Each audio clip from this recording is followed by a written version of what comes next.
Good afternoon, everyone. Welcome to the final of our Going Global webinar series. I'm just going to wait a minute or two longer just as other people join. I know that audios are connecting and there's a couple more people coming through from the waiting room. And then I'm delighted to hand over to Matthew Harris and Mark Skopak, who are with us this afternoon. So if you'll give us 30 seconds or so, we'll just let everybody else in and then we'll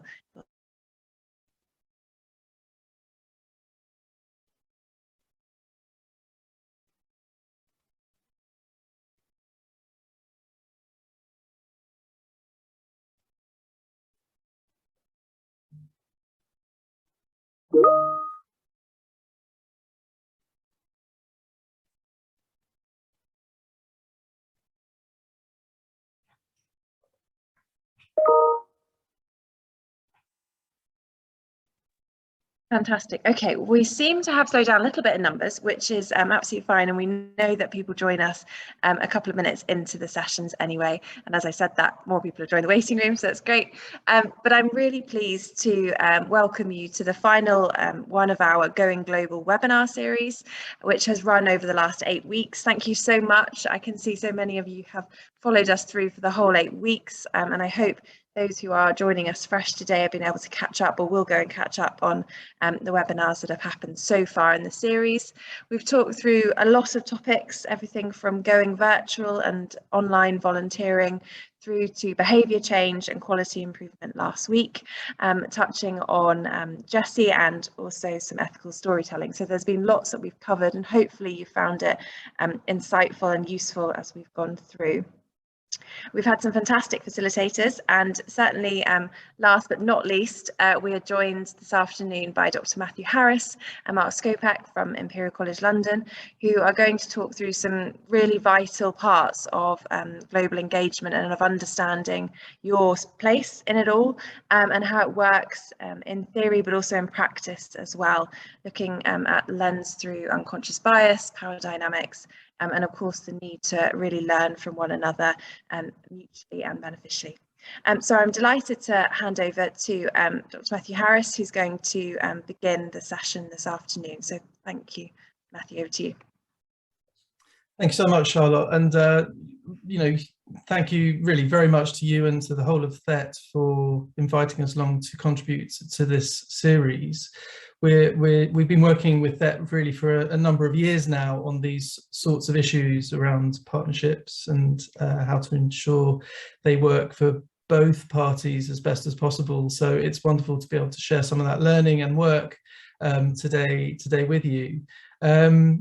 I should probably mention, because I don't think we have mentioned, but this is being recorded. Is that correct, Charlotte? Yeah. So I suppose it's important to say that if anyone's uncomfortable with that, then just let us know. It shouldn't, I don't think, be a problem, will it, Charlotte, to pause the recording at any point if somebody wants to say something that is personal or sensitive, because actually this topic is actually something that's a little bit perhaps meta compared to some of the other topics that you may have been exposed to in this series, and invites quite a lot of reflection, I think, around how we operate in global health. And so it's quite possible that there'll be some reflections and comments and thoughts that might be sensitive in nature, and we would welcome that actually, to open that up for dialogue and discussion at some point during this session and beyond. But nonetheless, it is being recorded, so also it will be available, I imagine, to others if they haven't been able to make this session today. Just by way of my background, and Mark as well, I'm joined by Mark Skopak, who's our research assistant at Imperial College. I'm a clinical senior lecturer in public health medicine at Imperial, and I've got a background in global health medicine. I've worked as a general practitioner for a number of years in Brazil, and I've worked for the WHO in polio eradication and vaccine management in Ethiopia for some time, and also have run an HIV hospital as a technical advisor in central Mozambique with an American NGO. So I have some experience already over a number of years, although quite a few years ago, I have to hasten to add, around what it's like to work in international health and global health, and have, as a result of that work, but also work with THET, been exposed to the very important work of global health partnerships I typed something. They say I should type to speak. currently conceived within the UK. I might just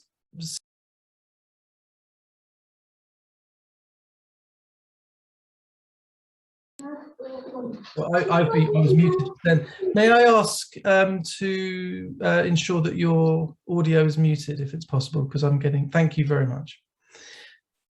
So what we're going to do today is really take you through, I think, some of our reflections and research that we've been doing over the last few years around power in global health and power in specifically international health partnerships. And whilst I appreciate we've probably got a bit of a diverse audience today, some may be new to health partnerships and interested to find out more, some may be more experienced and may want to use this as an opportunity to reflect on their practice in partnerships. I hope that we'll find a common ground and have something useful for everyone. I'm going to start with just some slides actually about power and what it might look like, and to help us understand a little bit more about how it plays out in international health partnerships. So what we'll be doing is actually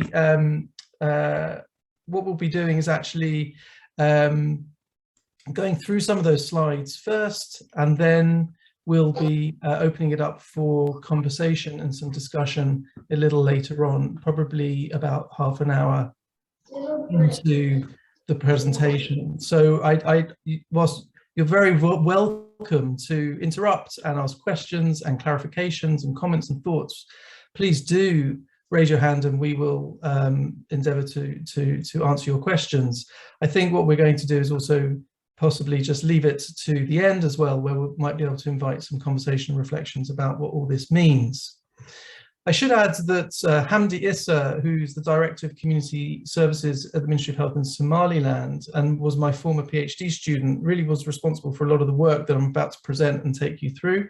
And much of what we'll be talking about has actually formed the basis to the what we call the Innovation Toolkit that THET commissioned Imperial College to help them devise and develop, and that will be available to anybody who works in international health partnerships through THET to understand more about this space. I don't think Hamdi's been able to join us today, but it's real credit to her as well that this work has been conducted. So what are we going to talk about? We're going to talk about what power is and how it manifests in general terms. And we're going to talk a little bit about the importance of power in partnerships. I think the reason for that is because partnerships, as with most things in life, are not inert. They're not neutral, however much we might like to think they are. And so what we're trying to do here is to make the invisible visible, to understand some of the implicit structures within which we operate as part of the partnership activity.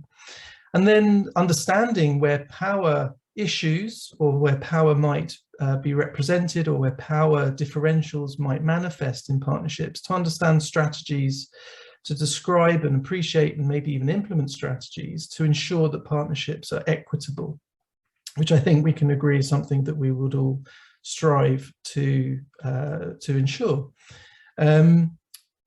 Let's start by asking ourselves, why is it important? Why now is it important to be thinking about power in international health partnerships? I think it's fair to say that the partnership activity, despite the recent cuts from the FCDO, previously certainly was a significant investment from DFID into international health partnerships over many, many years. And they have been seen to be a very, very important channel for UK influence overseas, but also in order to do good in other partner countries, of course. And so the fact that it's a significant personal institutional investment means that we need to ensure that we're doing them as well as we possibly can. The second thing to note, of course, is that partnerships can lead to significant impact, as I'm sure you're all aware. They can have a significant impact on the delivery of health services, on the training of staff. So there's a responsibility to ensure that, that we're doing that as well as we possibly can. But also, and I don't think this is necessarily a contemporary phenomenon. It's been happening over many generations now, but each generation comes with challenges to prevailing attitudes, norms, and inequities. We've seen through the Me Too movements, Black Lives Matter movements, that increasingly challenges to entrenched societal norms that may be taken for granted are being given much more voice, as they should be, and we are being invited to reflect on, in every aspect of our lives, our attitudes and norms that we take for granted, in order to really question some of those things. And then finally, I think it's important to note that, not just because of COVID, but generally speaking, we're living in an era of rapidly shifting global dynamics. And so it's important to consider whether the way in which partnerships operate actually reflect those global dynamics, and to ask, how do those global dynamics impact on the way in which partnerships operate? And we'll drill down into that in a little bit more detail as we go. So the first thing I'd probably like to start with is just by ensuring that we're on the same page, perhaps, around, well, what actually is power? And in its very crudest or simplest terms, it's the ability for A to make B do something. But that's a very simple way of putting it. And I think Luke's has put it very well by actually defining power against three different dimensions, sometimes called type 1, sometimes called the first dimension. But the first dimension, if you like, of power is the direct form, often called the visible power. And it's this idea that you can get someone to do something. Now that could be through manipulation or reward, or through exerting some form of authority or coercion. I'm sure you can think of multiple ways in which direct power manifests in your own life, or in your immediate surroundings, such as, for example, in your family life. I, as a parent, can make sure my kids do something or other. I can make sure they go to school. I have direct power over them. There's also in the judicial system, of course, you know, the prison wardens have direct power over the prisoners in terms of when they get to eat, when they get to sleep, and so on and so forth. Sometimes it can be slightly less visible, but still quite direct. So a contemporary example might be the mandating of vaccination for healthcare workers here in the NHS, or the curtailment of enjoyment of certain societal luxuries. Some might call luxuries such as going to events and festivals if you're not double jabbed, for example. So there may be ways for people to experience direct power over them and over others. The second type of power that we often refer to as type 2 or second dimension is harder to identify and articulate. It's a type of an indirect power, or a hidden power, often referred to. And this is a type of power that, again, you probably can reflect on and experience in your own work lives, where conversations can be shaped indirectly by, for example, setting agendas, or through interpersonal relationships, or making rules in meetings, for example. So deciding what can and can't be talked about. Setting an agenda is very important. Who sets the agenda in a meeting basically means that they can control, whether they mean it to be in that sense of power or not, but they're controlling what can be talked about. And it's only at the very end, under any other business, that people might get a say. So that's something important. That's a hidden power, in the sense that they can control what gets talked about. And then the third and final dimension of power is called the third dimension, type 3. It's an invisible power, is often referred to. And this is really where it gets quite meta, I find. And we often don't necessarily know when this is happening, or understand how to really fully articulate it. But this is really, we're in the space of propaganda, of thinking about societal values. What do we hold dear in this society, and how is that constructed and agreed upon?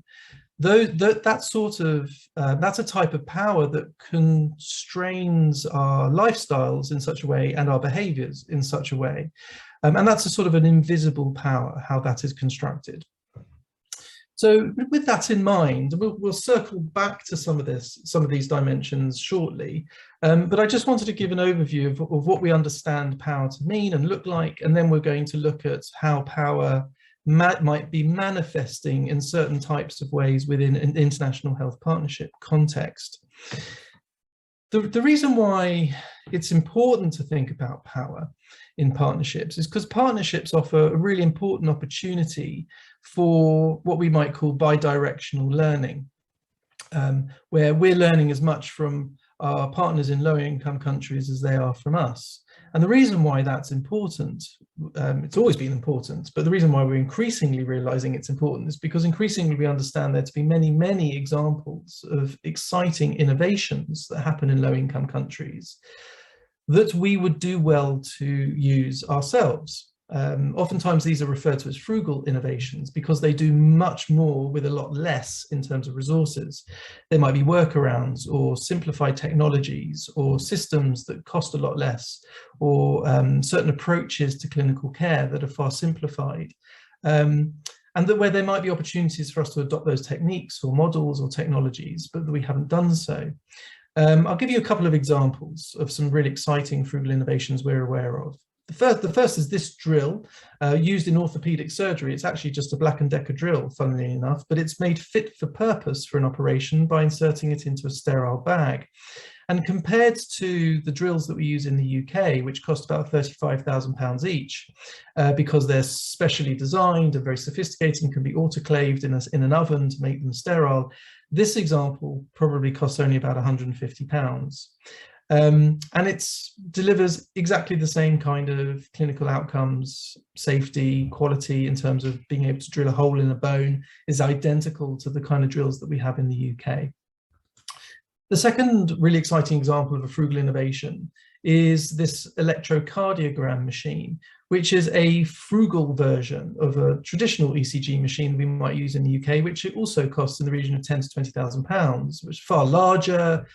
You push it around the hospital ward on a trolley. It's quite a sophisticated piece of equipment. Whereas this version, which delivers exactly the same kind of output as a regular ECG machine, only costs a couple of £100. It's portable, it's lightweight, you can put it in a bag and so on and so forth. So it's called a frugal innovation as a result, because it's been made simple, it's been simplified. It's a more rugged version and far cheaper piece of technology, but delivers exactly the same quality output.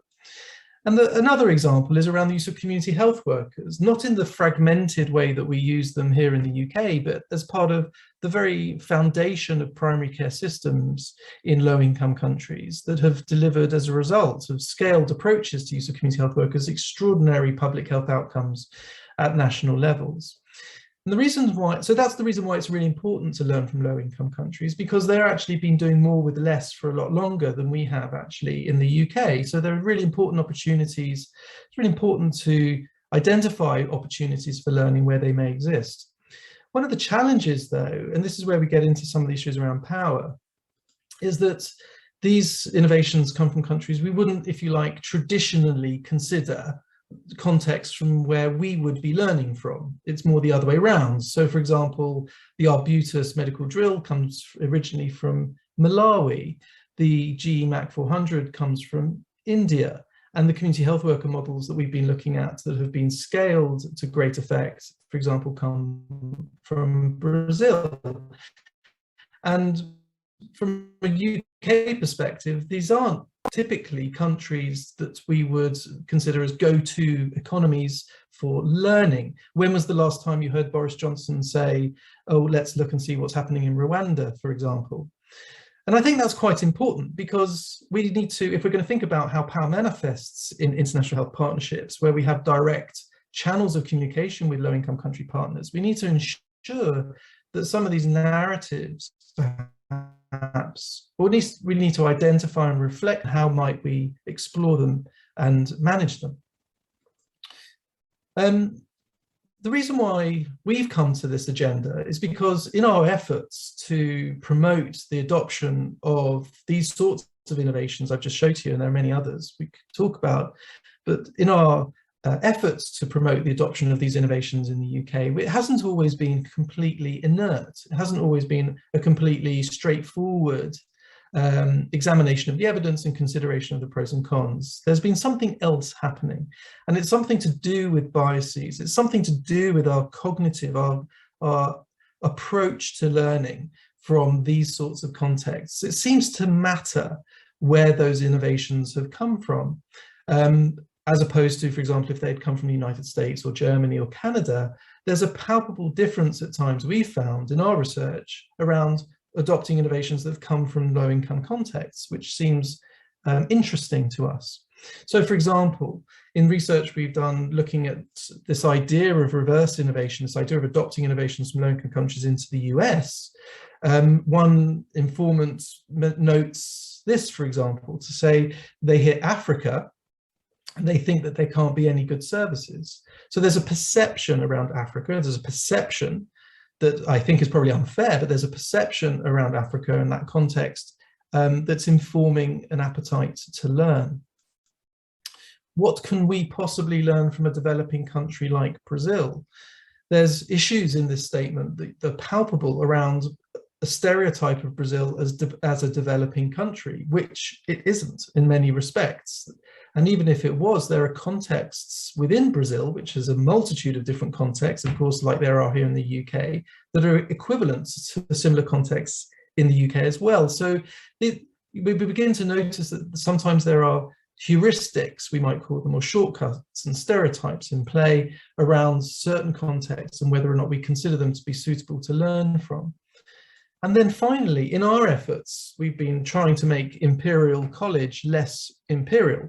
We've been trying to, for example, reflect on the way in which we teach our Masters in Public Health students and the extent to which we are drawing exclusively or not from literatures from the global north, which, as it happens, we are. We find that sometimes people consider the introduction of knowledge from low-income country contexts into our taught courses to be, if you like, a bit of a zero-sum game, that it would cancel out the stuff that we really need to know. And so there's this sense that the knowledge that's developed and produced from the global north is essential, but that knowledge that's developed from the global south may not be essential.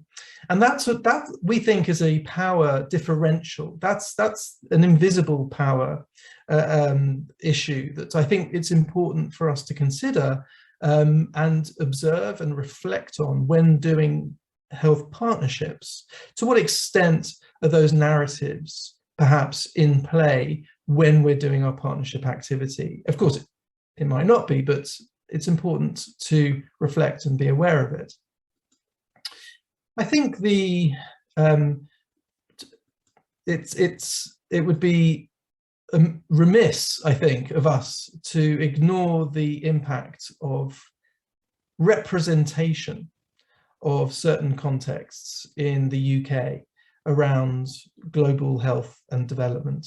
I think that, again, these representations leads to stereotypes that perhaps can be unhelpful, particularly if we're going to be trying to make international health partnerships as equitable and as reciprocal as possible.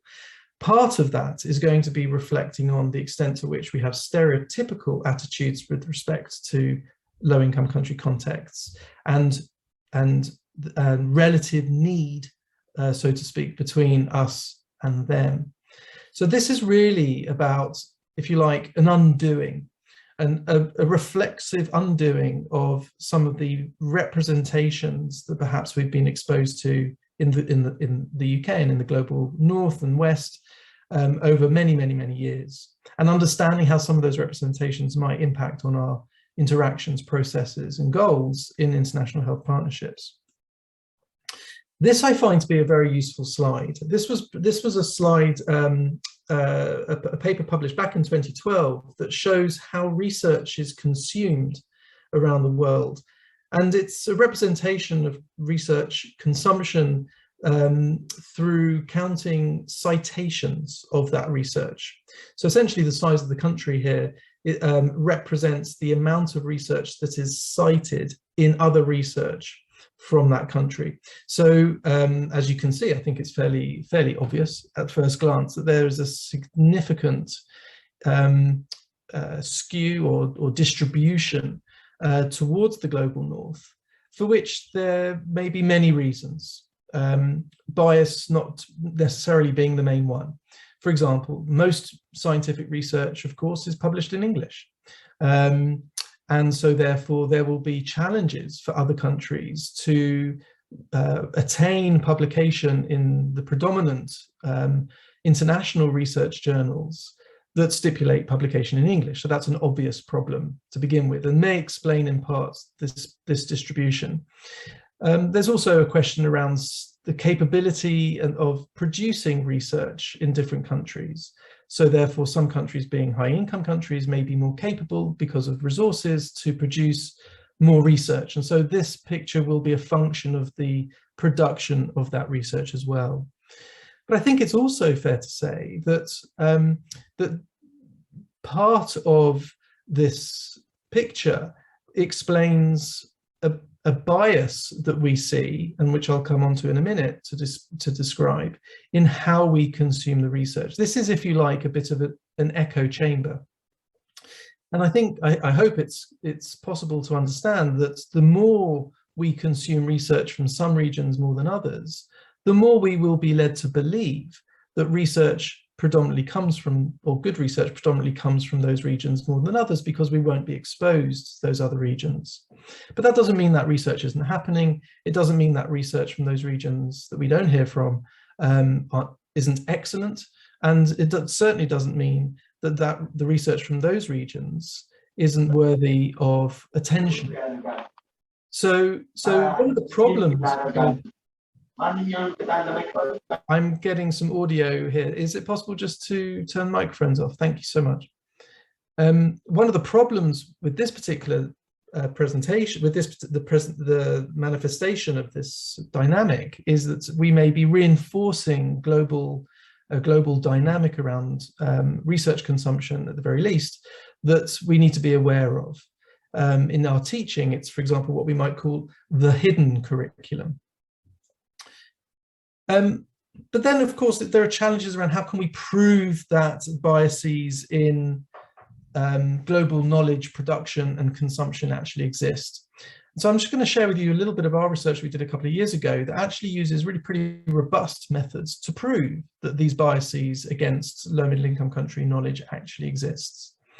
You'll realize, of course, that it's got to be a function of individual preferences and individual experience and the type of research individuals choose to consume, as well as the quality of that research and the content of that research. Different research will be on different subject matters, and so patterns of consumption will be different based on all of those things. So really to identify in a robust manner whether or not a bias, an explicit bias, exists against low-income country research, you really have to compare individuals against themselves, not against other people, because we will all have different preferences about the particular research being evaluated. And that's what we did. We did what's called a randomized controlled trial.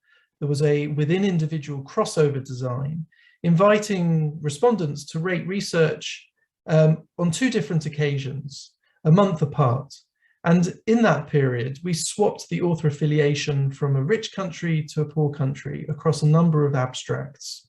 We asked respondents to rate those abstracts according to the strength of the evidence in the abstract, the relevance of that research to them, and the likelihood that they would refer that research to another colleague of theirs.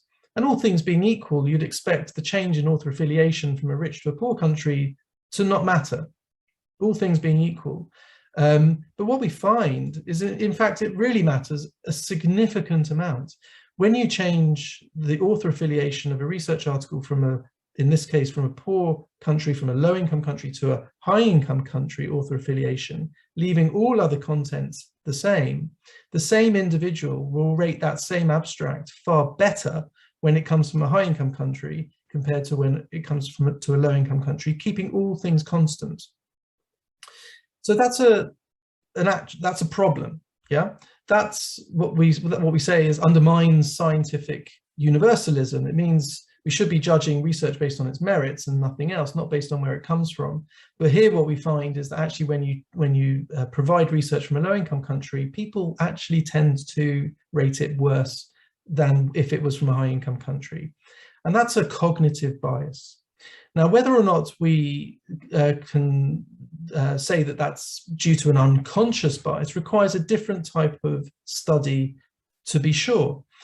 You may have in your workplace and in other areas done unconscious bias training, which requires the use of a computerized test to see whether or not you associate certain categories more with one type of valence versus another type of valence. Sometimes we do these tests, for example, for racial stereotyping and racial bias, or gender bias or disability bias. You may have seen tests, for example, that look at whether you associate names that might be sort of black sounding, for want of a better expression, and names that are white sounding with either a positive or negative valence, and to understand whether you hold any sort of unconscious biases in that regard. The fact of the matter is we all have unconscious biases, so it's not something to sort of shy away from. It's more important that we just are aware of them. We have done some unconscious bias training around this issue of whether low-income country research is perceived to be good research or bad research. Equally, whether high-income country research is perceived unconsciously to be good research or bad research. What this graph shows is if the average distribution centered around 0, which essentially means there is no preference one way or the other between good and bad research in low and high income countries. In the participants, around 300 participants that we've seen from Imperial College, that there's a significant distribution to the right, which is a pro high income country distribution. Essentially means that people may have any kind of unconscious bias association between those different categories, tend to, on average, prefer or associate rather high-income countries with good research. So really there's a question here is, to what extent does that unconscious association therefore manifest as an explicit bias when you're rating research, when you're looking at innovations, when you're considering what works? To what extent is that actually spilling over into your everyday practice, whether you mean it to or not? I think this is something that's not new any longer in terms of understanding that unconscious biases exist and that we need to understand and manage them.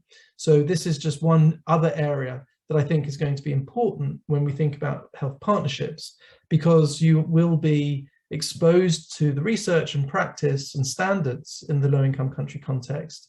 And it's important to understand whether any unconscious biases might be interfering with evaluation of practices in those contexts. So this is really, a lot of this has been, if you like, happening alongside, I think, really significant movements in society, not just in this country, not just in higher education, but in many, many countries around the world, starting to ask, what are some of the structures that are in place within higher education, within research, within clinical practice, that lead to, if you like, an unquestioned authority around certain types of scholarship or certain types of geographies. Questions such as, why is my curriculum white, really taps into this sort of these sorts of questions around who's deciding what gets taught, how are they deciding what gets taught, what are the considerations that are in play when content of courses are actually put together, and to what extent are we actually giving voice to different knowledges, different knowledge types, different knowledge sources that have been hitherto underrepresented in global health and in higher education. So this is a phenomenon that I think is very far-reaching, but it's also going to be very important and significant, I think, for partnership work as well. We're seeing in the partnership space some shifts in narrative from, for example, development assistance and training and so forth, and delivering services in low-income countries, to ideas around shared learning and reciprocity. And you'll be familiar with, I'm sure, with Nigel Crisp's book, Turning the World Upside Down, soon to have a second edition coming out in the next few weeks, I think, which really asks these questions around, is it fair that the global north takes a, if you like, a presumptive position around being the trainer, the educator, in many instances around development and overseas development, and really challenging some of those questions. But we're still seeing, I think it's fair to say, that whilst we can say that our work is bidirectional, we can say that our work is reciprocal, we're still seeing some differentiation around the kind of learning that we take to be acceptable or as common practice within international health partnership space. Hamdi did her PhD looking at an international health partnership in Norway, in fact. But I think many of the lessons and observations from her work, I think, will resonate, even in the UK health partnership context, in the sense that reciprocity is sometimes taken to mean that we learnt a lot about working overseas. We learnt a lot about ourselves when we worked overseas. We learnt a lot about you working overseas, which we take to mean a sort of a cultural type of learning. Whereas the technical learning, which is what have we learnt from you, what have we learned how to do, tends to be from the perspective of the lower income country partner, I would argue. For there to be a genuine reciprocity, technical learning would need to take place both from the UK partner's point of view, as well as the lower income country partner point of view, in order for there to be genuine reciprocity. And so I think the mission of not just this session, but the work of THET and Health Education England's work around fostering a culture of equitable health partnerships is really to ask questions about, are we doing technical learning in an equitable way within the health partnership? So how do we, therefore, with all of those things in mind, how do we think about power within the partnership space? We've already talked about direct power. Now that might, for example, manifest as reporting requirements, audits, evaluations, financial flows. I think it's pretty standard practice for the UK partner to manage the finances of the partnership, to make the decisions about where the activities will take place, to establish how the evaluations will occur. So how therefore is that influencing the dynamic within the partnership? The second manifestation of power, which was an indirect power, you might consider to ask yourself, therefore, when you're involved in partnerships, who's setting the agenda when you meet? How are those meetings managed? Who's chairing them? What kind of knowledge exchange is actually taking place during those exchanges?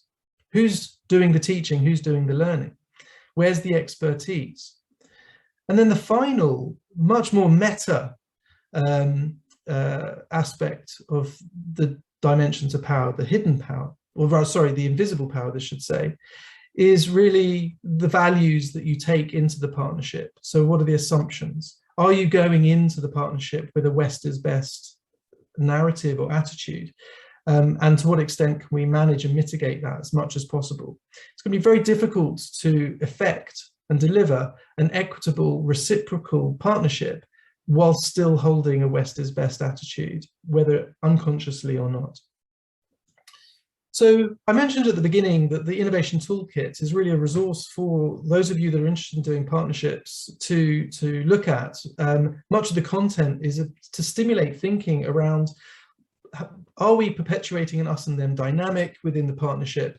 How can we better prepare the UK participants in that partnership so that learning is shared in an equitable fashion between the low-income country and the high-income country?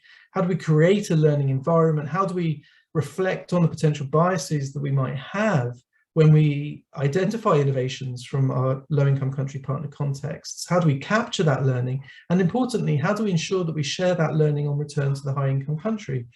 Now, of course, COVID has changed the way in which we do partnerships to most likely be done on Zoom or MS Teams. But so many of these questions might be better managed actually in the new virtual environment.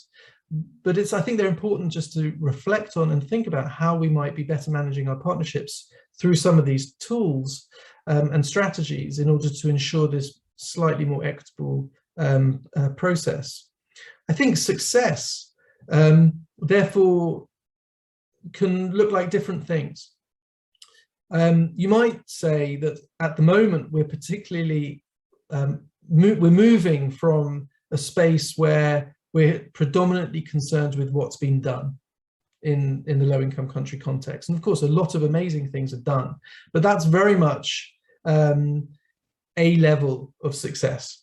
I'd say we're moving to now through this narrative around mutual benefit around and participation and participatory development to ensure that the partners within a partnership actually do whatever they do in an equitable fashion.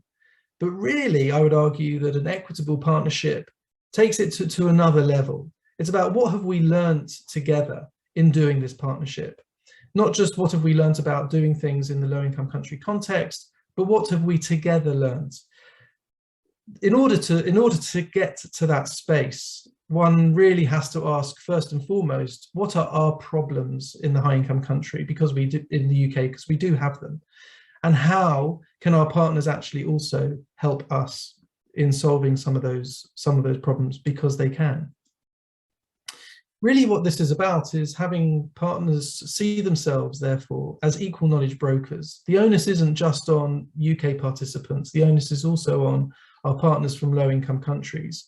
But I'd say that from the high-income country perspective, it's important for us to dismantle some of this, perhaps might be preconceived notion that knowledge and experience from high-income countries might be considered superior. I think we need to dismantle that if that's happening, identify if it's happening and dismantle it.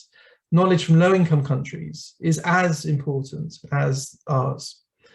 It's important to make a commitment to equality, to identify unconscious biases, to accept that they may exist, and to make an effort to identify them and manage them where possible. And it's, as I said earlier, it's important for us to, as a point of departure, to understand that in the UK, we have many, many problems. Our system is far from perfect. And as I gave you examples right at the beginning, there are many areas where we could be changing our practices in order to do better for more people at lower cost. But it's two sides of the coin. I think any power dynamic is going to be perpetuated also by our low-income country partners. And you might say, for example, that we need to dismantle this notion that skills and experience and expertise and innovation and knowledge from the low-income country it's not traditional that it can be adopted into the UK.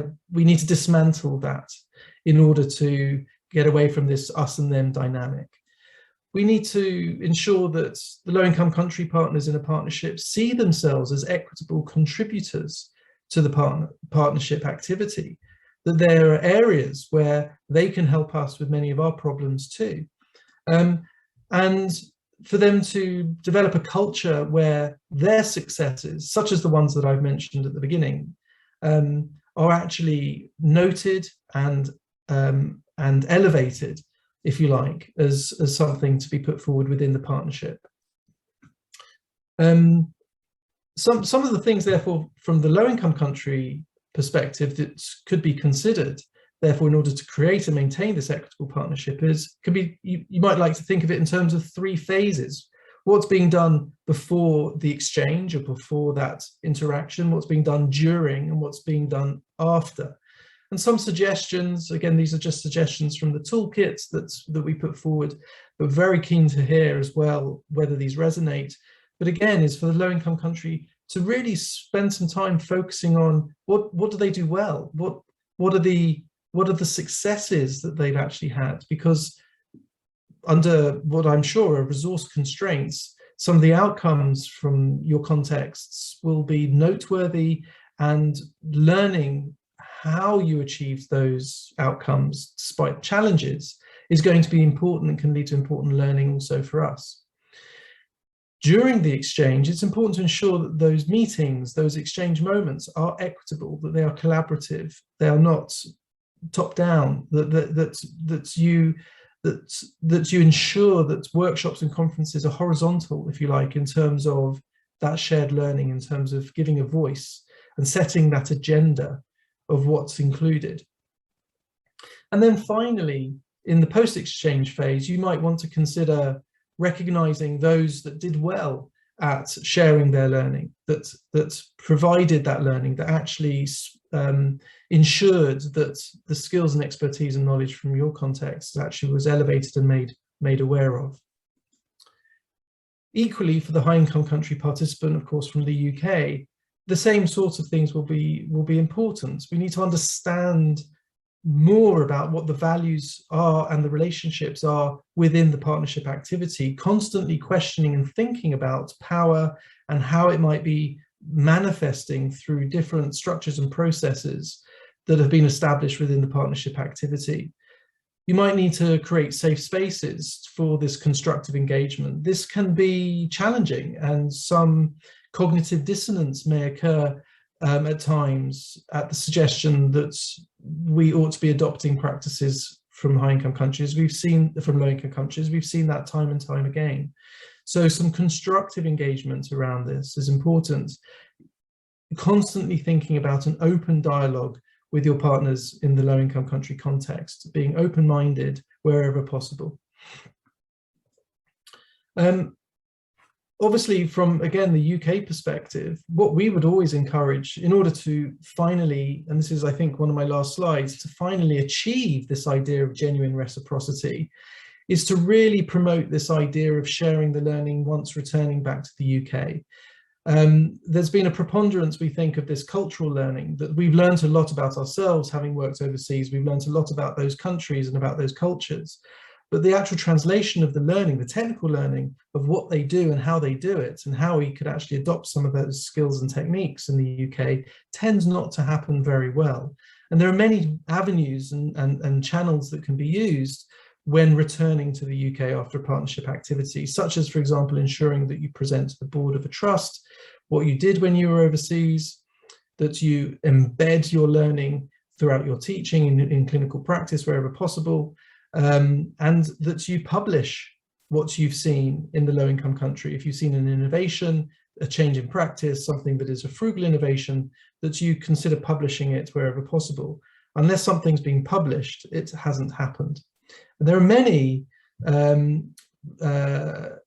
journals now that have a distinct and deliberate interest in publishing innovations specifically from low-income countries that could work in the UK and other high-income contexts. And these are just a few.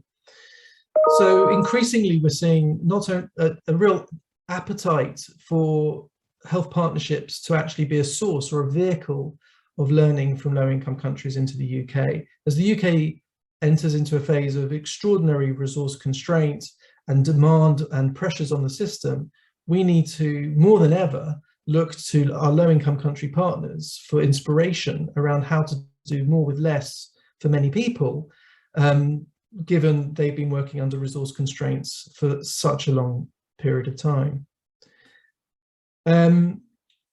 Finally, it's important, and we talk about this in the toolkit, to think about learning and learning about learning, to giving space to learning. How have you done the learning within the partnership?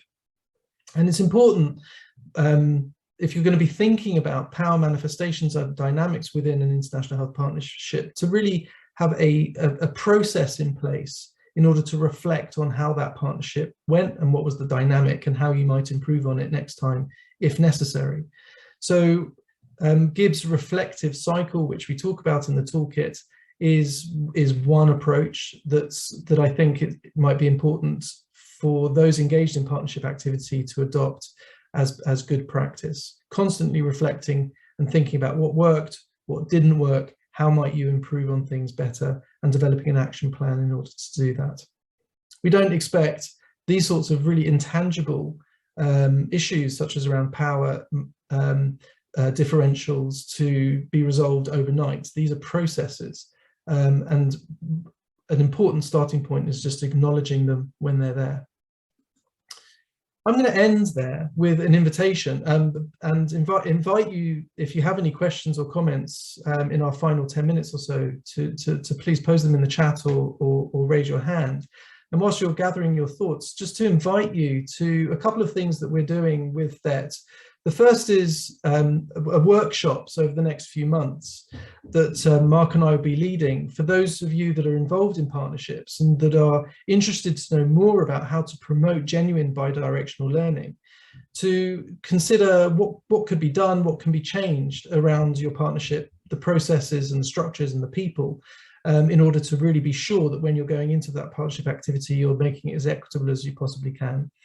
And the second thing we'd like to invite and extend invites to is, if anybody's interested, in those of you that have already experienced an international health partnership activity and have demonstrable experiences of bi-directional learning. So, for example, where volunteers came back to the UK and implemented practices that were actually identified first in the country where they were working or volunteering, we'd love to hear from you. We're doing some research looking into what's the secret sauce, essentially, what works, what led to that success around learning back in the UK. These interviews would be rather brief, they'd be one-on-one, they would be anonymous, or face-to-face via Zoom, and we would be able to set a date, obviously, at your convenience. So we'd love to hear from you if you feel that is something you can contribute to. Charlotte, I'm going to stop there. There's just a few references if anyone's interested, and I'm sure we'll be getting the slides to you later on for you to be able to look at those in more detail. Fantastic. Thank you so much, Matthew. I saw lots of nodding faces and I felt like using the emojis all the way through. So thank you so much for that. I think there is a question from somebody who's got their hand up. So I don't know if they'd like to unmute themselves and ask that directly. I'm just trying to find as well if I can help with that maybe. Okay, hi. I'm Hayat Hussein and from Ethiopia, and it's from a lower income country maybe. And I was graduated 4 months ago from the Harama University here in Ethiopia, and from the nursing department. And I'm glad to be here with you. And also I'm interested in the bi-directional learning, and so it is great, and I think it is like making bridge between the high income country and the low income country. So together I hope we can make a difference, and it is so interesting, and we will do so much. And so I was late here in the meeting, so if you don't mind, I will ask that to post the recording, or in order to summarize what was there with you. And I think it's like doing researches, and as well as when we say that lower income country, most of the people can think that there is less knowledge here, but that's not true, because lower income country means having maybe less privilege in that of economical aspects, but there are different resources here, like knowledge, skill, as well as so much. So by our joint action here, even though we are from different countries, something that makes us one, or something that makes, or that we have in common, is we are living in a single world. So we have something in common, and making these resources together, and we can make a difference. And this is what I have for today, and I'm glad to be with you. Thank you. Thank you. Yeah, thank you so much for your comment. I mean, I couldn't agree more. The categories are unfortunate that we give to our countries, and they unfortunately signal and influence things that are unhelpful around sort of high income country, low income country, rich, poor, global north, global south. These categories are unhelpful, and they reinforce, don't they, a general perception that perhaps certain contexts have less knowledge or are more needy. And I think we're becoming more, aware now, as we should be, better late than never, that actually there are different types of knowledges, and all of it counts. It's about ensuring that we're as open as possible to those different knowledge sources and understanding where they can contribute. So thank you for your comment. Thank you. Are there any other questions or comments that anybody would like to put to Matthew, Mark? And I think we are joined by Hamdi as well. I saw her sneaking through the waiting room earlier, so I think she's with us as well. And Hamdi's obviously, as Matthew said, crucial to all of this, and particularly to Thet's learning on it all. So, oh, Kerry, please. Thank you. Hello, Matthew. Thank you very much. Very enjoyable.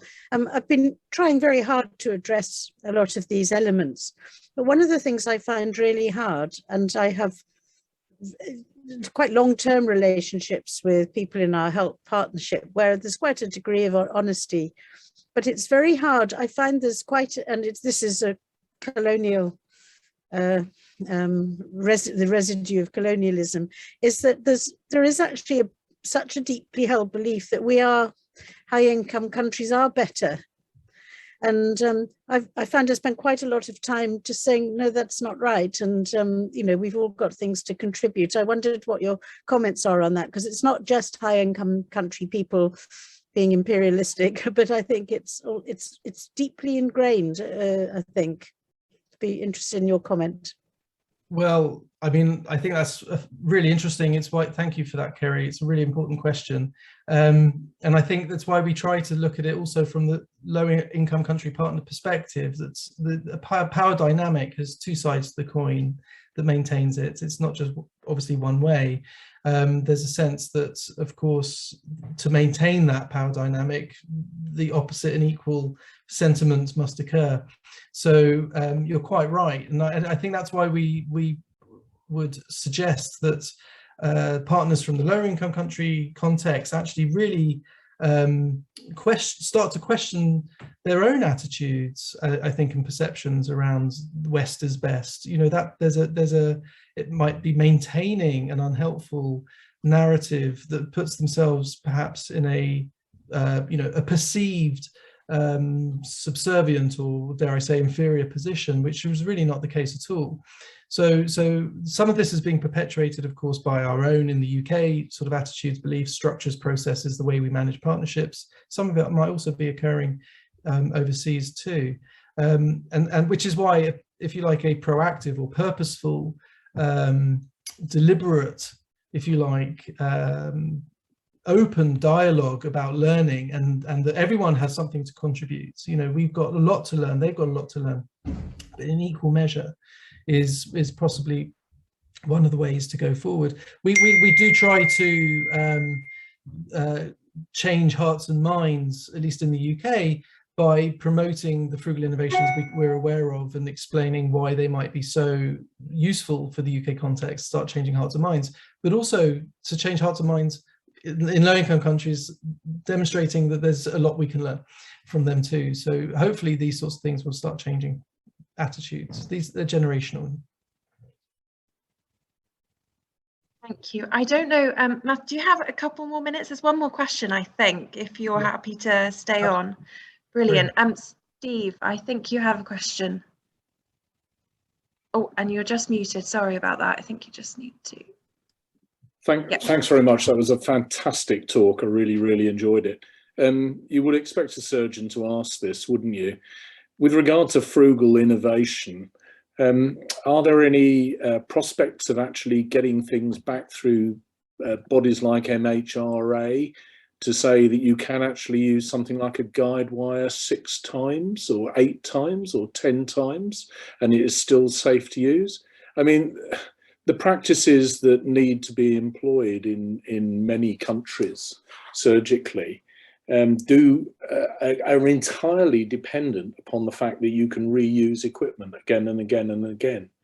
And just as we're seeing it in society with clothing, don't throw stuff about, reuse it, repurpose it, you know, surely we need to actually have some evidence that having completely disposable sort of equipment is the best thing to do.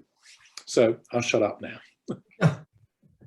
Oh no, please don't shut up, Steve. That was a really great point. And you might be interested, by the way, as a surgeon, you might be interested in the future surgery conference happening on the 17th and 18th of November at the Excel Centre.